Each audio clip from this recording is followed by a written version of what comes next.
देखिए आजकल क्या है कि जो कंप्यूटर का ज़माना आ चुका है तो जो रिसर्च करना काफ़ी आसान हो चुका है।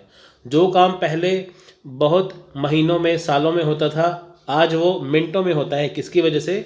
आईसीटी यानी कि इंफॉर्मेशन कम्युनिकेशन टेक्नोलॉजी की वजह से। सो देखिए अनुसंधान गतिविधियों में कंप्यूटर की महत्वपूर्ण भूमिका है।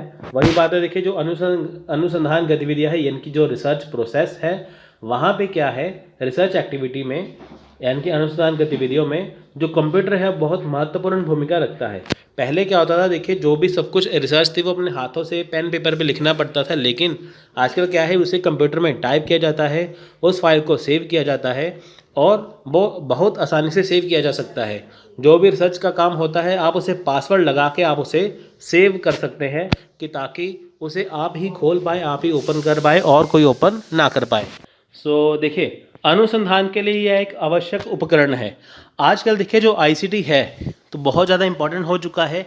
आईसीटी के लिए बहुत ज़्यादा इम्पोर्टेंट है। देखिए जो स्टूडेंट शोध करते हैं, जो पीएचडी करते हैं, उनको पता है कि बहुत ज़रूरी है। आप देखिए सब कुछ इतना बड़ा रिसर्च काम है ना, खुद से करना बहुत मुश्किल है, लेकिन आईसीटी क्या है बहुत ज़्यादा आसान हो चुका है। देखिए जैसे मान लीजिए कुछ त्रुटि हो, कुछ गलती हो काम में, तो वो आसानी से आईसीटी के द्वारा पकड़ा जा सकता है। मान लीजिए स्पेलिंग मिस्टेक है, ये जांचना हो साथ में कि उसमें जो आईसीटी का काम है, जैसे मान लीजिए कोई रिसर्चर है, कोई अनुसंधान करता है, अगर उसने देखिए अपनी थीसिस जमा कराए, मान लीजिए वो थीसिस चोरी के है, किसी और के बनाए हुए को उसने अपना करके दे दिया, तो वो भी आजकल आईसीटी की मदद से आसानी से पता लगाया जा सकता है कि ये किसका चोरी किया गया डाटा है।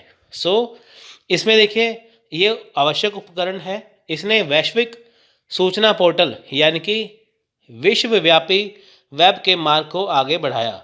तो देखिए यहाँ पे क्या है, जो विश्वव्यापी वेब है ना, यानी कि इसे इंग्लिश में आप जानिए, देखिए शुद्ध हिंदी थोड़ी सी हो जाती है, वर्ल्ड वाइड वेब है ना। विश्वव्यापी वेब मतलब वर्ल्ड वाइड वेब। आप होते ना www डॉट ऐसे साइट बनी होती है, ये उसकी बात करता है। यानी कि जो वैश्विक सूचना है, अगर हमें देखिए पूरी दुनिया की कोई भी नॉलेज लेनी है तो हम लगाते हैं ना ऐसे www डॉट, है ना, ऐसे करके लगाते हैं कोई वेबसाइट का नाम। ये वो बताता है कि आईसीटी में अगर आपको गूगल पे कुछ सर्च करना है तो आप www डॉट के ज़रिए आप कुछ भी सर्च कर सकते हैं, है ना, कोई वेबसाइट को सर्च कर सकते हैं, उसके द्वारा आप कोई भी जानकारी ले सकते हैं।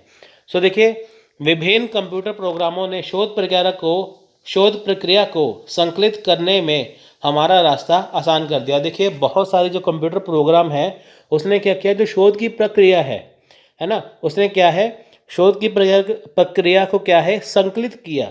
संकलित करने में क्या किया, रास्ता आसान बना दिया। मतलब सिंपल सी बात क्या है, जो रिसर्च करना काफ़ी आसान हो गया विभिन्न कंप्यूटर प्रोग्राम के द्वारा। अब देखिए होता क्या है, जो रिसर्च होती है वो टाइप होती है कंप्यूटर पे, उसको लॉक लगा सकते हैं, उसका पासवर्ड लगा सकते हैं, उसको किसी को थीसिस को जमा करवा सकते हैं। तो उसमें बहुत सारी चीज़ें, उसको अट्रैक्टिव बनाने के लिए देखिए उसमें पिक्चर्स वगैरह ऐड कर सकते हैं। तो उसमें क्या है, आसानी से सॉर्टिंग हो सकती है। आप देखिए पेज नंबर आसानी से डल जाएंगे उसमें, है ना। बहुत सारी चीज़ें देखिए संकलित करने में विभिन्न कंप्यूटर प्रोग्राम ने बहुत सारा योगदान दिया। जैसे फिर वही बात है कि जैसे साहित्य चोरी का पता लगाना है कि वो डाटा ओरिजिनल है या नहीं, उसका भी पता आसानी से लगाया जा सकता है। देखिए आईसीटी के लाभ, अब देखिए आईसीटी के लाभ क्या है। Benefits of ICT as a research process. अब देखिए पहला लाभ क्या है, स्पीड। अब देखिए जो काम पहले मान लीजिए कि एक साल में होना था, वो अभी काम क्या है कुछ महीनों में हो जाता है। जो काम महीनों वाला था कुछ दिनों में हो जाता है, कुछ दिनों वाला काम कुछ मिनटों में हो जाता है। किसकी वजह से? आईसीटी की वजह से। देखिए स्पीड बहुत ज़्यादा इसमें हो जाती है ना।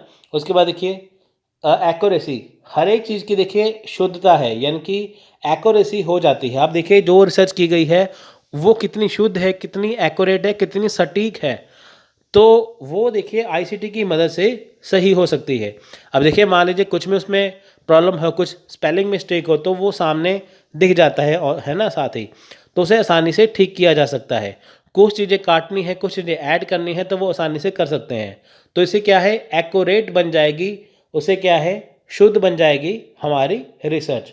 संगठन संगठन क्या है, देखिए ये संगठित हो जाएगी ऑर्गेनाइजेशन से जुड़े हुए हैं जैसे, तो वो देखिए आसानी से हो जाएगी, है ना। ये संगठित हो जाती है, साथ में ऑर्गेनाइज हो जाती है, संगति, कंसिस्टेंसी, देखिए इसकी कंसिस्टेंसी है जो संगति है वो बहुत ज़्यादा बढ़िया हो जाती है।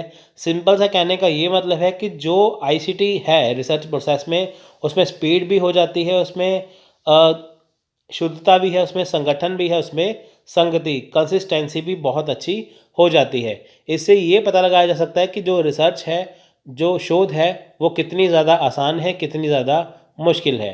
तो इससे बहुत ज़्यादा बेनिफिट मिलता है। तो देखिए एक खोज इंजन क्या है, व्हाट ए सर्च इंजन। जब भी आप देखिए सर्च करते हैं गूगल के ऊपर, है ना, कुछ भी सर्च करते हैं तो गूगल क्या है, वो सर्च इंजन है। जब भी हम किसी चीज़ को किसी चीज़ के ऊपर सर्च करते हैं तो वो वो क्या है, वो सर्च इंजन है। याहू देखिए सर्च इंजन है, गूगल सर्च इंजन है, ऐसे करके, है ना, वो चीज़। सो देखिए एक आंतरिक उपकरण, ये क्या है, आंतरिक उपकरण है। एन इंटरनल टूल, किसका, आंतरिक उपकरण है, ये कंप्यूटर में होता है, आपके मोबाइल में होता है। वेब पेज ढूंढता है, देखिए लोकेट्स वेब पेज। अब देखिए वेब पेज ढूंढना मतलब जब भी आप देखिए कुछ सर्च करेंगे गूगल के ऊपर या किसी सर्च इंजन के ऊपर, तो देखिए आपने जो चीज़ सर्च करनी है, जो चीज़ टाइप की है, वो देखिए आपको वही चीज़ वहाँ पे दिखाएगा। वो चीज़ कहाँ पे है, वो उस चीज़ पे आपको लेके जाएगा। सो देखिए निर्दिष्ट कुंजी शब्दों को के अनुसार उन्हें सॉर्ट करता है, sort them according to specified keywords. अब देखिए यहाँ पे क्या है, जो स्पेसिफाई कीवर्ड्स है, स्पेसिफाई कीवर्ड वर्ड मतलब जैसे मान लीजिए गूगल के ऊपर आप कुछ भी लिखते हैं, आप यूजीसी नेट लिखेंगे ना, आपके सामने देखिए नीचे ऑप्शन आ जाएगा UGC NET syllabus, UGC NET admit card, UGC NET correction date, UGC NET 2021, UGC NET syllabus, ऐसे बहुत सारी चीज़ें आपको उसमें कीवर्ड्स मिल जाएंगे। तो उससे आप आसानी से पता लगा सकते हैं कि आपको सर्च क्या करना है ना। तो ये उसे सॉर्ट करता है, सॉर्ट मतलब पहले आपको असेंडिंग ऑर्डर दिखाएगा वो, है ना, उसके लिए, तो आप उसे आसानी से कर सकते हैं। सो नेक्स्ट है खोज इंजन के प्रकार। अभी हमने जाना खोज इंजन होता क्या है, कि वो चीज़ जहाँ पे हम किसी चीज़ को सर्च करते हैं अपनी सुविधा के लिए, वो है खोज इंजन। और खोज इंजन के प्रकार क्या है, जैसे देखिए बिंग है या बिंज जैसे कहते हैं, आस्क है, गूगल है, याहू है, अल्टा विस्टा है। सो देखिए सबसे फेमस क्या है, गूगल और याहू। तो देखिए गूगल सबसे ज़्यादा फेमस है। आपको कोई भी चीज़ सर्च करनी है, आप गूगल ओपन करेंगे तो गूगल पे आप आसानी से कोई भी चीज़ सर्च कर सकते हैं। तो ये है खोज इंजन। सो नेक्स्ट देखिए क्या है, वेबसाइट की पहचान। अब देखिए वेबसाइट की पहचान होती कैसे है। आप देखिए वेबसाइट का मतलब क्या होता है, कि जब हमें किसी चीज़ के बारे में पता लगाना है तो हम उसकी वेबसाइट पे विजिट करते हैं। जैसे मान लीजिए आपको किसी कोचिंग इंस्टीट्यूट के बारे में पता करना है तो आपको वेबसाइट पे जाना है। अगर आपको कोई इन्फॉर्मेशन चाहिए यूजीसी नेट के लिए तो आप यूजीसी नेट की वेबसाइट को विजिट करेंगे, तो आपको वहाँ पे पूरी जानकारी मिल जाएगी। देखिए जब भी संभव हो मुख्य पृष्ठ का पता लगाने का प्रयास करें। Whenever possible try to locate the home page. मुख्य पृष्ठ क्या है, होम पेज क्या है, देखिए ये क्या होता है कि जैसे आपने मान लीजिए वेबसाइट ओपन किया, वेबसाइट ओपन करते वक्त देखिए आपके सामने एक ना मेन पेज खुलता है जहाँ पे उस चीज़ के बारे में पूरी इन्फॉर्मेशन होती है। जैसे फर्ज करिए आप यूजीसी नेट की वेबसाइट पे जाते हैं, यूजीसी नेट की वेबसाइट के ऊपर देखिए वहाँ पे आपको उसका होम पेज जो होता है उसके ऊपर आपको यूजीसी नेट की पूरी जानकारी मिलती है। नीचे उसका कॉन्टैक्ट नंबर होता है, ईमेल होती है, ऊपर पूरी इन्फॉर्मेशन दी हुई होती है, वो आप उसे आसानी से कर सकते हैं। तो वेबसाइट का जो मेन पेज होता है, होम पेज, वहाँ पे आपको क्या क्या खोजना है, कहाँ पे जाना है, आपको पूरा वहाँ पे मिल जाता है, पूरे लिंक आपको वहाँ पे मिल जाते हैं। तो देखिए हम यूआरएल के अंत से कुछ जानकारी को समाप्त करके इन्हें खोल सकते हैं। We can open do this by eliminating some information from the end of URL. अब देखिए यूआरएल होता क्या है।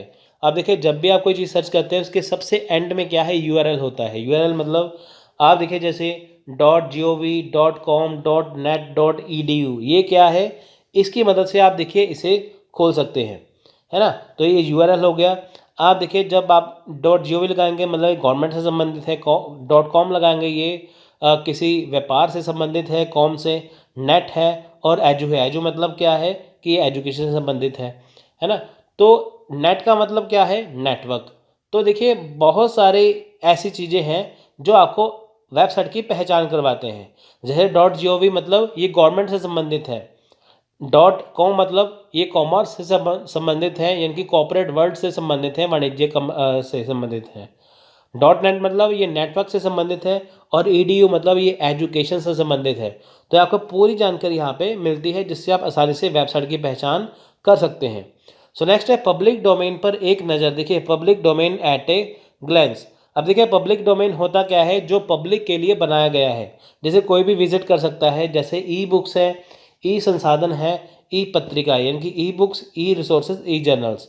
सो देखिए इसे कोई भी इस्तेमाल कर सकता है। आजकल देखिए ई बुक्स के रूप में पीडीएफ फाइल होती है ना, जिसे आप, जैसे मान लीजिए आपको कोई बुक पढ़नी है तो आप उसे ई बुक्स के जरिए पढ़ सकते हैं, तो वो आपको इंटरनेट पर डाउनलोड करनी होती है। तो ये पब्लिक डोमेन है। सो नेक्स्ट देखिए यहाँ पे एक शोध उपकरण के रूप में विकीपीडिया का उपयोग करना। अब देखिए Wikipedia, using Wikipedia as a research tool. अब देखिए जब भी आप कुछ सर्च करते हैं गूगल पे, तो सबसे पहले आपको विकीपीडिया की इन्फॉर्मेशन आपको मिलती है। विकीपीडिया क्या है कि आपको वहाँ पे पूरी जानकारी मिल जाती है ना। वो चीज़ है क्या, आपको पूरा विकीपीडिया पे दिखाई देता है। अगर आपको किसी पर्सन के बारे में सर्च करना है, जैसे आप वहाँ पे टाइप करेंगे कि सचिन तेंदुलकर, तो आपको वहाँ पे देखिए उसकी पूरी बायोग्राफी मिल जाएगी। नरेंद्र मोदी, आपको उसकी पूरी बायोग्राफी वहाँ पे मिल जाएगी, है ना। आप वहाँ पे टाइप करेंगे राहुल गांधी, आपको उसकी पूरी बायोग्राफी मिल जाएगी। आप वहाँ पे कुछ भी टाइप करेंगे, आपको वहाँ पे उसकी पूरी जानकारी मिल जाएगी। तो कहने का मतलब क्या है, जब आप गूगल पे सर्च करते हैं तो आपको गूगल पे सर्च करने के बाद सबसे ऊपर विकीपीडिया दिखाई देता है, जहाँ पे आपको उस चीज़ के बारे में पूरी नॉलेज मिल जाती है। तो विकीपीडिया में जब आप उसे ओपन करते हैं तो आपको आपका सारा कंटेंट वहाँ पे मिलता है। सो देखिए ये एक मुक्त विश्वकोश है, यानी कि ये एक इंसाइक्लोपीडिया है। मुक्त विश्वकोश मतलब कि देखिए जहाँ पे आपको सारी जानकारी मिलती है, इसे कोई भी खोज सकता है, आप भी खोज सकते हैं, मैं भी खोज सकता हूँ। ये हर एक के लिए खुला हुआ है। जो लोग इसका उपयोग करते हैं उनके द्वारा सहयोग से लिखा गया है। अब देखिए यहाँ पे जो जानकारी होती है वो कौन देता है, ये आम लोग देते हैं। जैसे आपके पास कोई जानकारी है तो आप उसे विकीपीडिया पे शेयर करना चाहते हैं, तो आप उसे आसानी से शेयर कर सकते हैं। कुछ चीज़ देखिए ऐसी होती हैं जिनका गूगल के ऊपर जवाब नहीं होता। विकीपीडिया पे जब आप जाएंगे वहाँ पे लिखा होता है कि आप सहयोग करिए और हमारी मदद करिए। तो देखिए वहाँ पे आप जो सर्च करते हैं, अगर आपके पास कुछ डाटा है उस चीज़ के बारे में, तो आप वहाँ पे लिख सकते हैं कि ताकि जब देखिए कोई दूसरा पर्सन, दूसरा बंदा उसे सर्च करे तो वो आपके इन्फॉर्मेशन को वहाँ पे देख सके। सो देखिए प्रति घंटे हज़ारों परिवर्तन हो किए जाते हैं। अब देखिए विकीपीडिया में देखिए प्रति घंटे हज़ारों परिवर्तन होते हैं वहाँ पे, है कि हर घंटे में देखिए विश्व में कितना कुछ होता है। कोई व्यक्ति देखिए मर गया, कोई पैदा हो गया, वो सब कुछ आपको वहाँ पे इन्फॉर्मेशन उनकी मिल जाती है। सो देखिए अपडेशन ये चलता रहता है। एक शोध के रूप में ई हाउ, यानी कि ई हाउ का उपयोग करना। ई हाउ क्या है, देखिए ई हाउ जब आप सर्च करेंगे आपको देखिए बहुत सारी चीज़ें मिलेंगी। जैसे देखिए जिसे आमतौर पर कंटेंट मिल कहा जाता है। कंटेंट मिल क्या है, विषय मिल क्या है। देखिए जैसे एक मिल होती है ना, एक फैक्ट्री होती है, एक मिल होती है, जहाँ पे आपको बहुत सारी चीज़ें मिलती हैं, बहुत सारा आपको देखिए उसके अंदर मटेरियल मिल जाता है। तो ऐसे ही देखिए ई हाउ क्या है, इसके अंदर आपको बहुत सारा मटेरियल मिलता है। देखिए ये फ्रीलांसर द्वारा बनाया गया है। इसे फ्रीलांसर मतलब इसे कोई भी व्यक्ति वहाँ पे अपनी नॉलेज को शेयर कर सकता है। तो 2 मिलियन लेख है, यानी कि 2 मिलियन यहाँ पे क्या है आर्टिकल्स है, तकरीबन 20 लाख आर्टिकल्स है। अगर आपको देखिए कुछ आर्टिकल सर्च करना है, आपको तकरीबन वहाँ पे 20 लाख आर्टिकल मिल जाएंगे। तो अलग अलग कैटेगरी में वो बटे हुए हैं।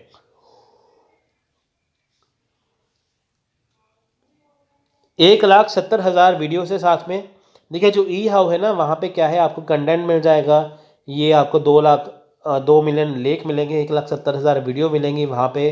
राइट्स फ्री लॉन्च के आधार पर काम करते हैं राइटर्स, है ना। जो राइटर है, जो लेखक है, देखिए वो फ्री लॉन्च के आधार पर काम करते हैं, यानी कि उनको कुछ वहाँ पे मिलता नहीं है, कुछ पैसे नहीं मिलते, वो जस्ट अपनी वहाँ पे इंफॉर्मेशन शेयर करते हैं, नॉलेज को, ज्ञान को वहाँ पे साझा करते हैं। विषयों की विविधता शामिल है। अब देखिए वैरायटी ऑफ टॉपिक इंक्लूड, देखिए वहाँ पे अलग अलग विषय पे आपको बहुत सारे लेख मिल जाएंगे जो आपके काम के होंगे। सो देखिए बहुत सारी चीज़ें आजकल आसान हो चुकी है। आप देखिए 20 साल पहले आज कुछ नहीं था, लेकिन 20 साल के बाद देखिए बहुत कुछ फास्ट हो चुका है। आने वाले देखिए 10-20 सालों में और ज़्यादा फास्ट हो जाएगा, है ना। तो आप देखिए जब पहले ज़माना, जब टेलीविज़न नहीं हुआ करता था, है ना, तो फिर देखिए ज़माना आया, फिर ब्लैक एंड वाइट, फिर कलर, आजकल देखिए एलईडी आ गए, है ना। पहले क्या था देखिए सिनेमा थे, फिर बाद में क्या हुआ वीसीआर, वीसीपी, है ना, ऑडियो कैसेट, फिर बाद में देखिए कि सीडी प्लेयर, डीवीडी, आजकल के पेन ड्राइव आ चुकी है। तो देखिए कहाँ से शुरू होके पेन ड्राइव पे पहुँच चुके हैं, है ना। बहुत सारी चीज़ देखिए परिवर्तन हो रही हैं। तो देखिए आने वाला समय कैसा होगा, आने वाला टाइम कैसे होगा, आप खुद ही जान सकते हैं। पहले देखिए रिसर्च करने के लिए बहुत सारी लाइब्रेरी में जाना पड़ता था, अलग अलग बुक्स पढ़नी पड़ती थी, देखना पड़ता था, बहुत सारा हेडेक वाला काम था। लेकिन आजकल क्या है, आजकल देखिए इंटरनेट के ज़रिए सारी चीज़ें आसान हो चुकी हैं। घंटों का काम मिनटों में, सेकंडों में होता है यहाँ पे, है ना, वो चीज़। सो नेक्स्ट देखिए आईसीटी अनुसंधान उपकरण, यानी कि आईसीटी रिसर्च टूल।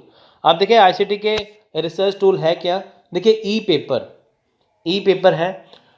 कंप्यूटर और इंटरनेट एक्सेस के लिए कहीं भी पेपर प्राप्त, देखिए यहाँ पे ई पेपर क्या है, अगर आपको देखिए कंप्यूटर और इंटरनेट, कंप्यूटर में इंटरनेट को चलाना है तो आप इसे कहीं भी एक्सेस कर सकते हैं। ई पेपर मतलब होता है, जैसे देखिए आपके पास कागज़ होता है एक, वो आपके पास क्या है हार्ड कॉपी में रूप में। तो ई पेपर क्या है, इलेक्ट्रॉनिक पेपर। जब आप देखिए देखते हैं ना कंप्यूटर के अंदर वर्ड फाइल होती है, वहाँ पे पेजेस बने होते हैं, वो क्या है, वो ई पेपर है। यानी कि जो आपके कंप्यूटर के अंदर है पेपर के रूप में, वो है ई पेपर। सो स्लाइड शेयर है। देखिए ई पेपर में आपको बहुत सारी जानकारी मिलती है। जब आप सर्च करेंगे किसी चीज़ के ऊपर, आपको ई पेपर दिखाई देगा, आपको उसमें बहुत सारी चीज़ें मिल जाएंगी। स्लाइड शेयर देखिए एक वेबसाइट के रूप में काम करता है वहाँ पे। तो यहाँ पे देखिए व्यक्ति और संगठन से विभिन्न विषयों पर 15 मिलियन से अधिक अपलोड है ना। तो स्लाइड शेयर क्या है, एक साइट है, वेबसाइट है। यहाँ पे क्या है, स्लाइड शेयर में आपको बहुत सारी जानकारी यहाँ पे मिलेंगी। आपको यहाँ पे देखिए 15 मिलियन, लगभग 1.5 करोड़ यहाँ पे आपको अपलोड मिलेंगे, जो क्या है विभिन्न व्यक्तियों और संगठनों ने आपस में मिलकर इसे बनाया है। नेक्स्ट है यूट्यूब। यूट्यूब में भी देखिए यहाँ पे क्या है कि आपको 1 बिलियन से अधिक अद्वितीय उपयोगकर्ता, यानी कि यूनिक यूज़र प्रत्येक माह यूट्यूब पर जाते हैं। यूनिक यूज़र क्या है, जैसे मान लीजिए हमारा चैनल है, जो रेगुलर हमारे जो यूज़र हैं वो हमारे चैनल को देखते हैं, रेगुलर स्टूडेंट देखते हैं। लेकिन कुछ ऐसे यूज़र भी हैं जो हमारे चैनल को देखते हैं, जो हमारे साथ जुड़े नहीं थे, वो पहली पहली बार देखते हैं। आप भी देखिए जब यूट्यूब पे सर्च करेंगे, आप पर्टिकुलर किन्हीं चैनल को फॉलो करते हैं, लेकिन उसके अलावा देखिए बहुत सारे ऐसे चैनल हैं जिस पे आप जाते हैं, है ना, वो आपने पहली बार देखे होते हैं। तो उनके लिए आप क्या हुए, आप एक यूनिक यूज़र हुए, इसलिए। सो नेक्स्ट है सोशल मीडिया। देखिए सोशल मीडिया में बहुत सारी चीज़ें आती है, देखिए जैसे फेसबुक है, ट्विटर है, लिंक्डइन है, जी प्लस है ना, ये सारी चीज़ें। तो देखिए फेसबुक पे बहुत सारे ग्रुप बने हुए हैं अलग अलग एग्ज़ाम के लिए, वहाँ पे बहुत सारी नॉलेज आती है। ट्विटर पे भी देख सकते हैं। ये सोशल मीडिया क्या है, यहाँ पे आपको बहुत सारी चीज़ें मिलती हैं। लेकिन देखिए होता क्या है, आजकल सोशल मीडिया का जो उपयोग है ना, आप यूट्यूब पे भी देखेंगे, गूगल पे देखेंगे, या आप सोशल मीडिया फेसबुक पे देखेंगे ना, बहुत सारी देखिए इन्फॉर्मेशन गलत भी बताई जाती है जो होती ही नहीं है। लेकिन हमें देखिए इसका इस्तेमाल बहुत अच्छे ढंग से करना चाहिए कि ताकि लोगों को अच्छी नॉलेज मिल सके, है ना। बाहर देखिए यूट्यूब पे देखेंगे, बाहर वीडियो में दिखाया कुछ हो जाता है, अंदर खोलेंगे तो और ही कुछ होता है। तो वो ऐसी चीज़ें नहीं होनी चाहिए। आपको नॉलेज वहाँ पे बहुत मिलती है, लेकिन अच्छी नॉलेज मिलनी चाहिए। नेक्स्ट है अमेज़न किंडल। अब देखिए amazon.com द्वारा डिज़ाइन किया गया है अमेज़न किंडल, जहाँ पे आप क्या कर सकते हैं कि ई बुक पीडीएफ के रूप में पढ़ सकते हैं। अमेज़न किंडल देखिए एक वेबसाइट है, सॉरी अमेज़न किंडल देखिए एक वहाँ पे क्या है कि मोबाइल ऐप है। वहाँ पे क्या है कि अमेज़न ने क्या किया है, जो उसकी पुस्तकें हैं उसको, सारी पुस्तकें जैसे आप अपने घर पे मंगवाते हैं। अब देखिए बहुत सारे बच्चे हैं जो मान लीजिए अपने पुस्तक घर पे नहीं मंगवाना चाहते, लेकिन वो उसे ऑनलाइन पढ़ना चाहते हैं। तो amazon.com देखिए अमेज़न किंडल के ज़रिए आपको एक वहाँ पे वो एक इन्फॉर्मेशन देता है ना, वहाँ पे एक आपको एक सर्विस प्रोवाइड करवाता है कि ताकि आप अपने घर पे बुक मत मंगवाइए, आप उसे ऑनलाइन पढ़ सकते हैं। तो देखिए जैसे मान लीजिए जो बुक है उसकी कॉस्ट है 400 रुपये, 400 रुपीज़। अब आपको अमेज़न किंडल अगर आप वो लेते हैं, जैसे 400 रुपये में आप बुक अपने घर पे मंगवाएंगे, लेकिन अमेज़न किंडल में आपको वो 150-200 रुपये में आराम से वही बुक मिल जाएगी। फ़र्क इतना है कि वो आपको पीडीएफ के रूप में पढ़ना होगा। तो जो बच्चे घर नहीं मंगवाना चाहते, ऑनलाइन स्टडी करना चाहते हैं, तो अमेज़न किंडल उनको अपनी बुक्स जो हैं वो पीडीएफ के रूप में देता है। सो शिक्षकों के लिए लाभ। अब देखिए शिक्षकों के लिए लाभ क्या है, देखिए आईसीटी शिक्षकों को सूचना, ऐतिहासिक स्रोतों और मीडिया प्रकारों की एक विस्तृत श्रृंखला तक पहुंच प्रदान करता है। आप देखिए आजकल टीचर का काम भी आसान हो चुका है। मान लीजिए टीचर ने बच्चों को कोई टॉपिक पढ़ाना है, अब जैसे देखिए बुक में जो टॉपिक लिखा हुआ है बच्चों को वो मुश्किल लगता है, तो होता क्या है, एक्स्ट्रा नॉलेज के लिए टीचर उस टॉपिक के लिए गूगल पे, यूट्यूब पे सर्च करके उस टॉपिक की लेंथ को इंक्रीज़ कर सकते हैं और भाषा को आसान कर सकते हैं, जिससे क्या है कि बच्चों को भी जो है वो आसानी हो जाती है। तो देखिए बहुत सारी सूचना है, बहुत सारे ऐतिहासिक स्रोत हैं, बहुत सारे देखिए चीज़ें हैं, इसमें आसानी से मिल जाती हैं। शिक्षकों को विद्यार्थियों में भ्रांतियों की पहचान करने की अनुमति देता है। देखिए जैसे मान लीजिए कि जो विद्यार्थी हैं उनको नॉलेज जो है वो गलत नॉलेज मिली हुई है, लेकिन शिक्षक उस नॉलेज को ठीक करते हैं। तो जो शिक्षक द्वारा बताया जाता है, अगर बच्चा देखिए यूट्यूब पे या कहीं पे सर्च करेगा, वो सेम नॉलेज उनको वहाँ पे मिल जाती है, तो उससे क्या है, जो बच्चों की भ्रांतियाँ हैं, विद्यार्थियों की भ्रांतियाँ वो दूर हो जाती हैं। या मान लीजिए बच्चे ने कुछ ऐसा क्वेश्चन पूछ लिया जो जिसका जवाब टीचर के पास नहीं है, टीचर क्या करेंगे कि उस जो आंसर को यूट्यूब या गूगल पे सर्च करके अगले दिन एक अच्छे तरीके से उसे समझा सकते हैं।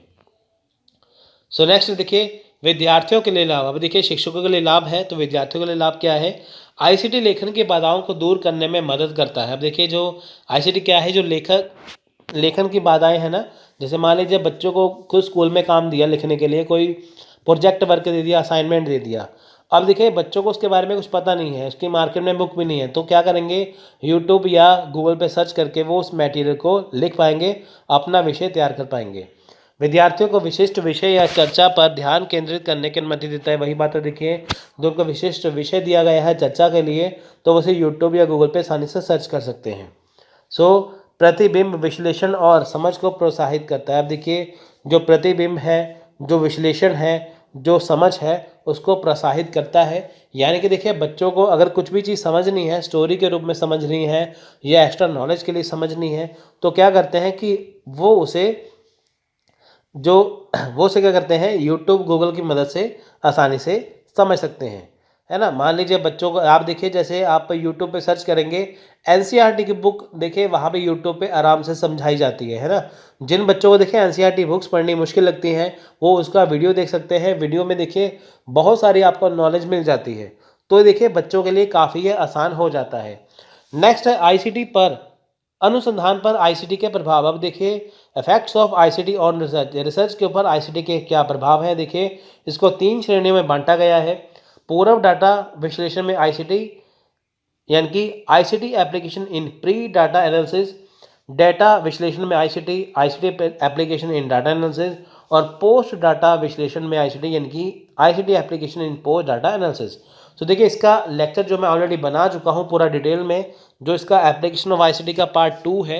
आज हम पार्ट 3 कर रहे हैं ना, इससे पहले जो लेक्चर आया था पार्ट 2 का, उसमें मैंने यही इन्फॉर्मेशन पूरी नॉलेज में बताई है। अगर आप प्रभावी उपयोग के लिए कारक, अब देखिए फैक्टर्स फॉर इफेक्टिव यूज़। अब देखिए यहाँ पे प्रभावी उपयोग के लिए क्या है। देखिए जानकारी की व्याख्या कैसे करें। अब देखिए जो जानकारी है, जो नॉलेज है, उसकी व्याख्या कैसे करना, उसका पूरा वहाँ पे आपको मिल जाता है। इसके बारे में निर्णय और निष्कर्ष कैसे निकालें। अब देखिए कोई भी चीज़ आपको यूट्यूब पे, गूगल पे, आपको कोई विषय मिलता है, तो आपको जो चीज़ मिलती है, आपको ये होता है कि जो व्याख्या है, जो जानकारी है, उसे कैसे आप देखा जाए, उसका निर्णय निष्कर्ष कैसे निकाला जाए। शिक्षकों को यह सुनिश्चित करना कि गतिविधि सामग्री की प्रभावी समझ को प्रोत्साहित करें। देखिए जो शिक्षक हैं उन्हें यह सुनिश्चित करना चाहिए कि जो समझ है, जो वो समझाते हैं बच्चों को, है ना, तो उन्हें क्या चीज़ें सीखनी चाहिए। आप देखिए बहुत सारा टाइम वेस्ट हो जाता है अगर आप इंटरनेट का इस्तेमाल करते हैं तो, लेकिन अगर आपको काम की चीज़ें खोजनी है तो उसके लिए सबसे बेस्ट है आईसीटी। तो होता क्या है, जब भी रिसर्च करनी होती है उसमें आईसीटी का प्रयोग हमें आईसीटी के अंदर सिर्फ अपने काम को लेकर ही करना चाहिए। उसमें जो जानकारी आपको दी जाती है, आपको कौन सी जानकारी चाहिए, कितनी हद तक चाहिए, वो आपको पता होनी चाहिए, आपको उतनी ही जानकारी लेनी चाहिए, है ना। आपको मान लीजिए विषय मिल गया, आपको देखिए उस विषय के बारे में बहुत सारे टॉपिक मिल जाएंगे, बहुत सारे नॉलेज मिल जाएगी, लेकिन आपको कितनी नॉलेज चाहिए उस टॉपिक के बारे में आपको उसका पता होना चाहिए, आपको वो होनी चाहिए। सो नेक्स्ट देखिए निष्कर्ष है यहाँ पे, कंक्लूजन। देखिए निष्कर्ष में क्या है, आईसीटी आधारित अनुसंधान उपकरण, अनुसंधान चक्र या अवधि का उपयोग छोटा किया जा सकता है। अब देखिए यहाँ पे क्या है, use of ICT based research tool, research cycle और ड्यूरेशन कैन बी शॉर्टन। अब देखिए यहाँ पे क्या है, जब भी हम रिसर्च का काम करते हैं तो उसमें जो आईसीटी का हमें काम है वो छोटा करना चाहिए, कम से कम करना चाहिए, है ना। अगर देखिए हम हर एक टॉपिक को यूट्यूब पे गूगल पे सर्च करने लगेंगे तो हमें आदत पड़ जाएगी। एक रिसर्चकर्ता को, एक अनुसंधानकर्ता को, एक रिसर्चर को उसकी आदत पड़ जाएगी, जो काम यहाँ पे फंस जाए उसको वही सर्च करना चाहिए। आईसीटी के उपयोग और अनुसंधान की वृद्धि की गति के साथ अधिक शोध लेख, शोध ग्रंथ, शोध प्रबंध आदि का उत्पादन किया जा सकता है। अब देखिए यहाँ पे क्या है कि with the use of ICT and increased speed of research, more research articles, these dissertation etc. can be produced। अब देखिए होता क्या है, आईसीटी के माध्यम से यानी कि इंफॉर्मेशन कम्युनिकेशन टेक्नोलॉजी यानी कि सूचना संचार प्रौद्योगिकी के माध्यम से होता क्या है कि जो आईसीटी के द्वारा जो अनुसंधान है उसकी जो गति है उसे तेज कर दिया जाता है। तेज करने का मतलब कि जो काम हम देखिए अपने हाथों से करेंगे वो थोड़ा टाइम लगेगा, लेकिन अगर हम आईसीटी का उपयोग करके, इंटरनेट का उपयोग करके अपनी रिसर्च करेंगे वो जल्द से जल्द होगा। नेक्स्ट देखिए, अनुसंधान समुदाय के भीतर का योगदान बढ़ाए, इनकी increase the knowledge contribution with the research community. अब देखिए रिसर्च कम्युनिटी होती क्या है, जैसे मान लीजिए आप एक रिसर्चर है, आप एक अनुसंधान करता है, आपके साथ साथ इंडिया में देखिए बहुत सारे ऐसे रिसर्चर होंगे। सो देखिए उनके साथ क्या है, आपको अपना ज्ञान बढ़ाना है। देखिए जैसे आपने मान लीजिए वहाँ पे कोई नॉलेज शेयर की, किसी ने और ने नॉलेज शेयर कर दी, है ना, तो उससे क्या है कि आपको उससे बहुत कुछ नया सीखने को मिलेगा। तो इससे जैसे आपका जो विषय है आपका वो भी आसान हो जाएगा और आपको नया ज्ञान भी प्राप्त हो जाएगा। इसके अलावा कुछ आईसीटी आधारित अनुप्रयोग क्षेत्रों के उपयोग के साथ साथ अनुसंधान की गुणवत्ता में सुधार किया जा सकता है। अब देखिए होता क्या है, moreover research quality can be improve as the use of certain ICT based application area. आप देखिए होता क्या है कि जो अनुसंधान की गुणवत्ता में सुधार हो सकता है। देखिए जैसे आपको कोई विषय दिया गया है, आप एक अनुसंधान करता है, आपने वो विषय तैयार कर लिया, लेकिन जब आप देखिए उसे सर्च करेंगे, आपके पास आपने जो नॉलेज लिखी हुई है जब आप उसे सर्च करेंगे यूट्यूब पे, गूगल पे, आप उसमें अगर कुछ कमियां हैं तो आप उसे दूर कर पाएंगे। तो उससे होगा क्या, आपको गलतियों का अपनी पहले ही पता चल जाएगा और आप जो आपका जो मटेरियल होगा, जो आपका थीसिस होगा, उसे बहुत बढ़िया से कर पाएंगे। नेक्स्ट है आईसीटी के साथ अनुसंधान एकीकृत करने के लिए सरकार की पहल की government initiative for integrating ICT with research. अब देखिए जो सरकार की पहल क्या है, अब देखिए जो सरकार है वो आईसीटी के लिए लोगों की बहुत हेल्प करती है। इनकी जो रिसर्च करता है, अनुसंधान करता है, शोध करता है, एक अच्छा रिसर्चर है, उनके लिए काफ़ी मदद करती है कि ताकि वो अपनी जो रिसर्च है उसे आसानी से कर पाएँ। देखिए जैसे शोध गंगा है, ई शोध सिंधु है, इंफॉर्मेशन एंड लाइब्रेरी नेटवर्क है यानी कि इन्फ्लिबनेट है, एनलिस्ट है, उच्चतर आविष्कार योजना है यानी कि यूएबाई, impacting research innovation and technology है imprint, global initiative of academic network है इनकी ज्ञान। अब देखिए ये जो सारी चीज़ें हैं ये गवर्नमेंट के द्वारा, सरकार के द्वारा बनाई गई हैं, किसके लिए, एक अनुसंधानकर्ता के लिए, कि ताकि वो यहाँ से अपना जो रिसर्च का काम है, अपना अनुसंधान या शोध का काम है, उसका टॉपिक यहाँ से उसे मिल जाए। देखिए जैसे शोध गंगा है, मान लीजिए एक रिसर्चर है, अनुसंधान या शोध करता है, उसने अपने थीसिस बना लिया, अपना रिसर्च कंप्लीट कर लिया, तो ज़रूरी है कि वो शोध गंगा पे अपलोड करे कि ताकि आने वाले जो रिसर्चर हैं उनको उससे लाभ मिल सके। जैसे मान लीजिए आपने किसी विषय के ऊपर रिसर्च करना है, तो शोध गंगा में जब आप जाएंगे आपको उस विषय के बारे में बहुत सारे अलग अलग जो रिसर्चर हैं उनका काम आपको मिल जाएगा। तो गवर्नमेंट ने हेल्प की है कि ताकि आप अपनी रिसर्च को आसान बना सकें। सो देखिए यहाँ पे महत्ता है शोध में सूचना संचार प्रौद्योगिकी की महत्ता यानी कि importance of information communication technology in research. अब देखिए महत्ता क्या है इसमें, सूचना एवं संचार प्रौद्योगिकी सेवा अर्थतंत्र का आधार है। अब देखिए अर्थतंत्र का आधार है। आप देखिए जो ये अर्थतंत्र मतलब देखिए इसमें क्या है कि सब कुछ आपस में जुड़ा है। आप देखिए इसे पैसे भी कम लगते हैं, टाइम की भी बचत होती है, यहाँ पे ये सबसे बड़ी चीज़ है। पिछड़े देशों के सामाजिक और आर्थिक विकास के लिए सूचना प्रौद्योगिकी एक उपयुक्त तकनीक है। अब देखिए जो पिछड़ा देश है है ना। तो वहाँ पे देखिए पिछड़ा देश होता कैसे, जहाँ पे क्या है, रिसोर्सेज की कमी है, स्रोतों की कमी होती है ना।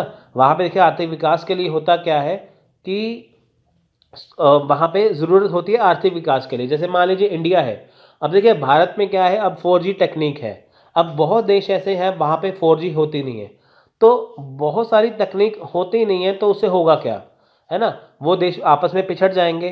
तो इसके लिए क्या है, आईसीटी का यहाँ पे होना ज़रूरी है। आजकल सारा काम ऑनलाइन है। आप देखिए अमेज़न का बहुत बड़ा निवेश इंडिया में है ना, बहुत सारे विदेशी कंपनियों का निवेश इंडिया में है, भारत में है। तो यहाँ पे अगर उनको पूरी सुविधाएं मिलती है तभी तो देश तरक्की करेगा।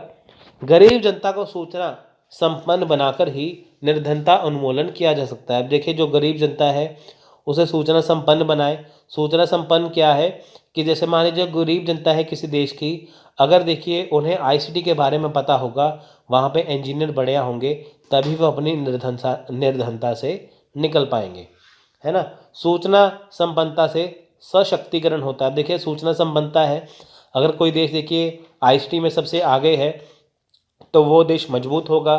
सूचना तकनीक प्रशासन और सरकार में पारदर्शिता लाती है, इससे भ्रष्टाचार को कम करने में सहायता मिलती है। अब देखिए जो सूचना तकनीक है वो क्या है, जो प्रशासन है, जो सरकार है, इनके लोगों के बीच में, सरकार के बीच में क्या है, वो क्या है, पारदर्शिता लाती है। आप देखिए जो भी बजट होता है आप उसे गूगल पे सर्च करके देख सकते हैं। बहुत सारे देखिए जैसे पीआईबी है, ये गवर्नमेंट की वेबसाइट है पीआईबी, है ना, पब्लिक इन्फॉर्मेशन इसमें आपको दी जाती है पूरी तरह से। तो आप गवर्नमेंट की बहुत सारी चीज़ें, सरकार की बहुत सारी जो उनके जो काम होते हैं वो आप वहाँ पे जाके पढ़ सकते हैं, है ना। आरटीआई के ज़रिए देखिए आप उनका काम जो आप देख सकते हैं। तो इससे क्या है, बहुत बहुत ज़्यादा पारदर्शिता आती है। सो सूचना तकनीक का प्रयोग योजना बनाने, नीति निर्धारण तथा निर्णय लेने में होता है। अब देखिए जो सूचना तकनीक का प्रयोग किसमें है, योजना बनाने में, नीति निर्धारण में, निर्णय लेने में, ये सूचना तकनीक का प्रयोग होता है। सूचना संचार प्रौद्योगिकी का प्रयोग होता है। अब देखिए कोई योजना बनानी है, ऑनलाइन देखिए उसे बना के भेज सकते हैं, नीति निर्धारण कर सकते हैं, निर्णय ले सकते हैं। मान लीजिए कि देखिए सरकार ने कोई निर्णय लिया, वो क्या करते हैं, इंटरनेट पे आके बता देते हैं, है ना। तो उससे क्या है, पूरे देश में पता चल जाता है। देखिए जैसे लॉकडाउन लगा था देश में, तो माननीय प्रधानमंत्री ने देखिए उसके वीडियो जारी किया, जो हमने देखा टीवी पे, मोबाइल में, है ना। तो उससे क्या हुआ, देश में लॉकडाउन लग गया। तो उसे हुआ क्या, ये सूचना तकनीक की वजह से हो पाया। मान लीजिए इंटरनेट हो ना, टीवी हो ना, तो कैसे पता चलेगा। यह नए रोजगार का सृजन करता है। अब देखिए नए रोजगार का सृजन हो गया। अब देखिए मान लीजिए कोई बाहर से कंपनी यहाँ पे आ गई, है ना, तो आप देखिए आजकल क्या है कि जो आईसीटी का काम है बहुत ज़्यादा बढ़ रहा है। आप देखिए आजकल सारा काम, एजुकेशन भी देखिए ऑनलाइन हो रही है ना। तो यूट्यूब पे देखेंगे बहुत सारी चीज़ें नई नई आ चुकी हैं। आजकल देखिए डिजिटल बोर्ड आ चुके हैं जहाँ पे पढ़ाया जाता है। तो इससे क्या है, नए रोजगार निकलते हैं। अब देखिए जो देखिए मान लीजिए टीचर स्कूल में पढ़ाते हैं, कॉलेज में पढ़ाते हैं।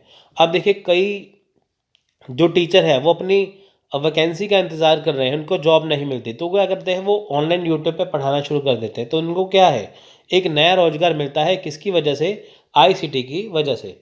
अब देखिए शोध में आईसीटी का बहुत महत्व है। निवेश से लेकर प्रबंध, दक्षता, शिक्षा शास्त्र, गुणवत्ता, शोध और नवाचार के प्रमुख मुद्दों से निपटने के लिए इस्तेमाल की जाने वाली प्रौद्योगिकी तक उच्च शिक्षा में आईसीटी के परिचय से पूरी शिक्षा प्रक्रिया पर गहरा प्रभाव पड़ता है।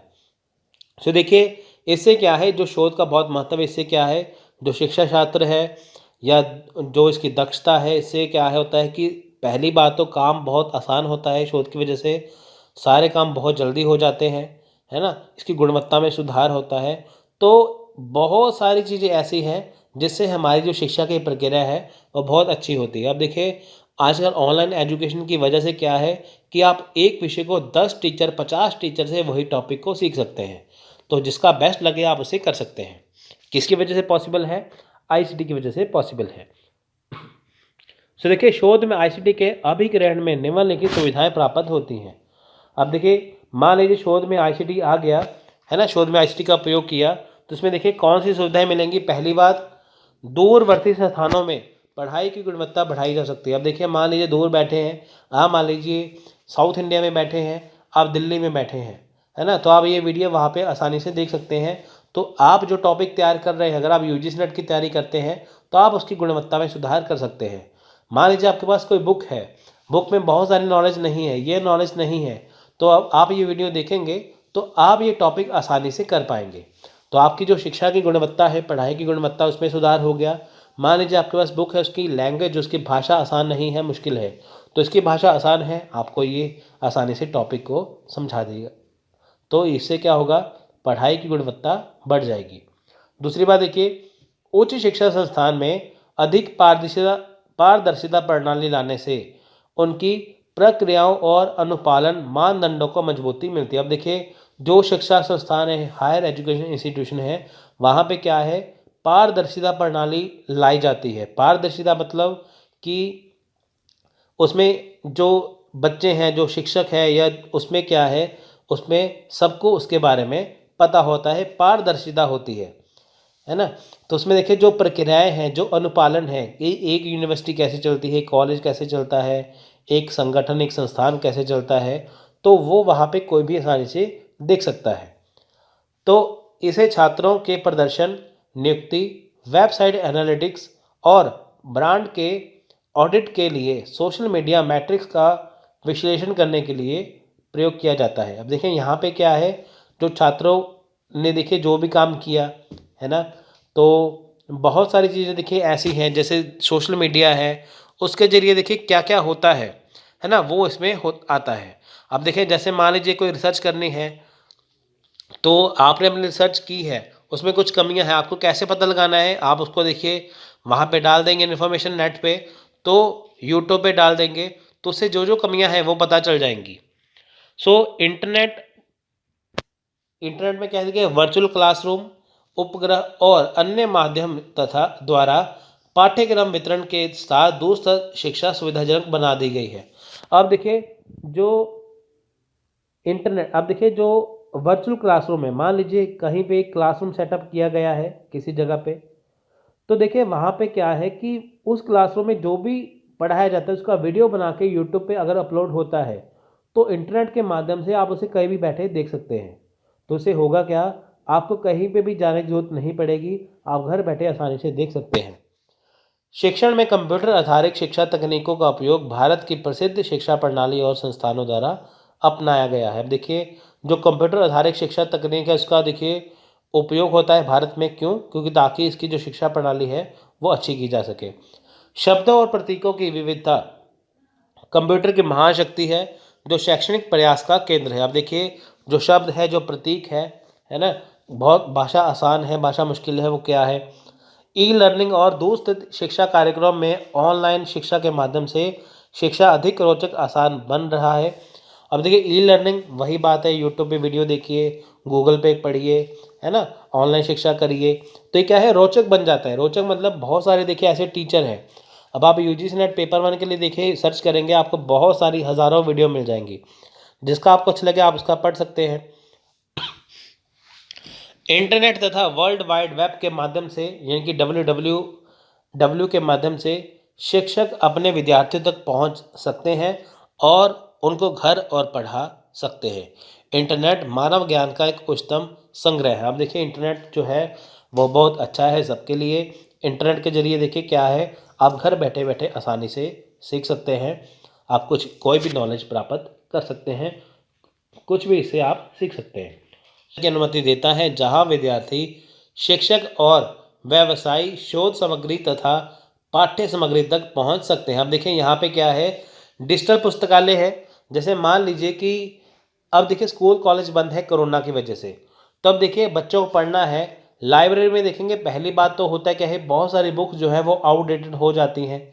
आप देखिए डिजिटल पुस्तकालय है, आप ई लर्निंग कर सकते हैं। ई लर्निंग मतलब जो पुस्तकें आपको लाइब्रेरी में मिलती हैं, आपको हज़ारों पुस्तकें आपको PDF के रूप में मिल जाती हैं, जिसे आप आसानी से पढ़ सकते हैं। इसकी सरकार देखिए मदद, सरकार ने क्या है इसकी अनुमति दी है, तो क्या होता है कि आप घर बैठे बैठे कोई भी PDF डाउनलोड करके किसी भी पुस्तक को पढ़ सकते हैं, आपको कहीं पर भी जाने की ज़रूरत नहीं है। अब देखिए लाइब्रेरी बंद है है ना। तो आप उसमें आप जा नहीं सकते, लेकिन ई लाइब्रेरी हमेशा खुली रहती है, आप उसे जब मर्जी जाके अपनी स्टडी को कंटिन्यू कर सकते हैं। तो देखिए, आईसीटी शैक्षणिक संस्था के दिन प्रतिदिन की प्रशासनिक गतिविधियों को आसान और पारदर्शी तरीके से नियंत्रित करने तथा समन्वय और निगरानी के लिए अवसर प्रदान करता है। पंजीकरण, नामांकन, पाठ्यक्रम आवंटन, उपस्थिति की निगरानी, समय सारणी, वर्ग अनुसूची, प्रवेश के लिए आवेदन, छात्रों के दाखिले में जांच, इस तरह की जानकारियाँ ई मीडिया द्वारा पाई जा सकती है। अब देखिए होता क्या है, अगर आपको कहीं पे एडमिशन लेना है, वहाँ पे आप देखिए आसानी से एडमिशन ले सकते हैं, ऑनलाइन फॉर्म भर सकते हैं, है ना। तो आप सिलेबस भी ऑनलाइन डाउनलोड कर सकते हैं। तो बहुत सारी देखिए चीज़ें हैं जिसे आप ऑनलाइन कर सकते हैं, आपको उसकी पूरी जानकारी मिल जाएगी। आपको देखिए मान लीजिए कहीं पे पीएचडी में एडमिशन लेना है, तो आप अलग अलग यूनिवर्सिटी का ओपन करके देख सकते हैं कि क्या फ़ीस है, कैसे फॉर्म भरना है, ये सब कुछ। आईसीटी के संदर्भ में खोजपूर्ण प्रयास की आवश्यकता है। प्रेरणा शक्ति को प्रोत्साहित करने का यह सही समय है, क्योंकि आशा है कि आईसीटी के परिपालन से जीवन के हर क्षेत्र में प्रबल उन्नति को प्राप्त किया जा सकता है। अब देखिए होता क्या है यहाँ पे कहने का मतलब है कि जो आईसीटी है उसे और अच्छा बनाया जा सकता है, और अच्छा बनाया जा सकता है इसमें। और देखिए इसमें प्रोत्साहित करने के लिए देखिए क्या है कि हमें इसे और आगे बढ़ा के लेके जाना है, इसमें अच्छे से अच्छी चीज़ देनी है कि ताकि ये हमारे जीवन के हर क्षेत्र में काम आए। अगर हमें किसी चीज़ की ज़रूरत है तो हम आईसीटी के ज़रिए आसानी से देख सकते हैं। आप देखिए जब से कोरोना हुआ था, फैला था, तब से लेके अब तक देखिए यहाँ पे सब कुछ ऑनलाइन हो चुका है। यहाँ पे ऑनलाइन में आप आसानी से सारी चीज़ें आसानी से पढ़ सकते हैं, है ना। अब देखिए बच्चों के मान लीजिए स्कूल बंद हो गए, कॉलेज बंद हो गए, तो उनके पास ऑनलाइन ज़रिया था, टीचर्स भी ऑनलाइन पढ़ाते थे, तो ताकि उनकी जो स्टडी में कुछ भी फ़र्क ना पड़े। तो ये किसकी वजह से हो पाया? आईसीटी की हेल्प से हो पाया।